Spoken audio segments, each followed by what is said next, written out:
தன் வயிற பட்டினி போட்டு என் உயிர வளர்த்தவளே, தன்னந்தனியாயிருந்து என்ன கரை சேர்த்தவளே, நோயாலே நான் படுத்தா நோம்பிருக்கும் ஆத்தா,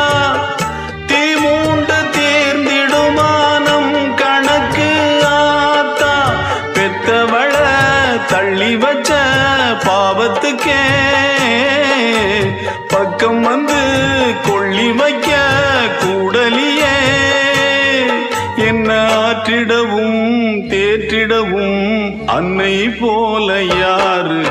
என் தாயன் கோயில காக்க மறந்திட்ட பாவியடி கிளியே, என் வாயும் வயிறையும் போற்றி வளர்த்திட்ட பாவியடி கிளியே, என்ன தொட்டாலும் பார்த்தாலும் தோஷமடி